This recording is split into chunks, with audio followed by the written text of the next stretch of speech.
What is the future of automotive retailing? The 4 key megatrends who are going to drive the future of retailing are going to be urbanization, connectivity and convergence. They're going to be the bricks and the clicks and social trends.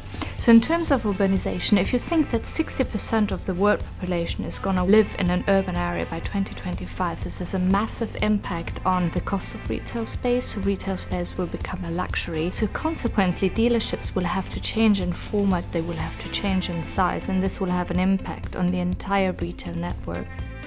The car industry has basically been developed with blue water between people who make the products and people who sell the products. I think we're going to see a muddying of that, and I think we are going to see increasingly a sense of car manufacturers having a retail presence, but that's a retail presence principally for brand development purposes, as opposed to necessarily to sell. Any business that's really flying online today will do as many as possible of 5 different things. They'll be social, they'll be local, they'll be mobile, they'll use video, and they'll use a form of aggregation. The social trends are really, really important. So the way the Generation Y and the millennials are consuming goods and the way they're influenced by social media is radically going to change the way we sell cars and the way we market cars.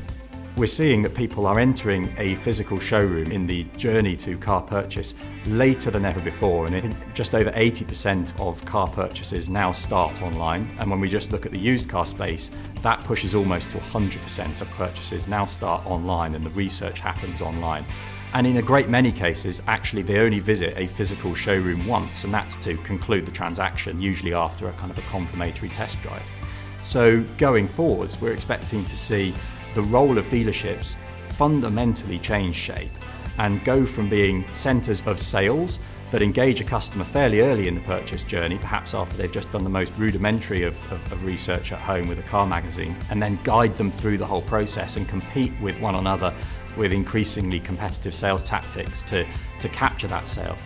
The digital flagship store, so think of the Audi City London. It is a retail format that has 1/3 of the space of the conventional dealership, but it actually can display an unlimited number of vehicles in an unlimited number of configurations and see it appearing live in a virtual world in front of them.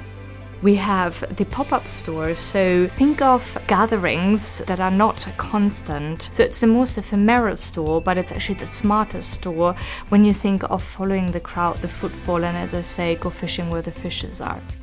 We can see a huge amount of customer feedback about current cars based on the way they interact with websites, based on the way they comment about those cars on social media, based on the way that they choose to submit test drive requests or not. And all that information could and should feed directly back into things like sales pitches, into product brochures, into the way that that car is marketed.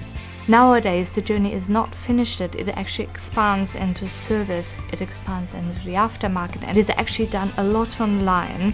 So you have your connected car, you have your telematics, you have your prognostics, and this is how the OEM is actually bringing back and engaging the customer. It's not about the one-stop, once-a-year visit somebody has to do. It's engaging in, it's bringing in through digital touch points. When someone's owned a car they've bought from a given dealership for X amount of time, the dealership could and should be able to see how often that car's been driven, in what conditions, what type of driving, and as such they should be able to recommend particular products and services that would most benefit that customer. Retailing has to be more interactive, less siloed. We're gonna have a high level of digitization, so about 20% of the typical dealership will give space to digital elements, and the way we sell is gonna be consultative, it's not going to be directional, and the holy grail of sales will really be the seamless transition from the online to the offline world, from the virtual shopping experience to the physical shopping experience.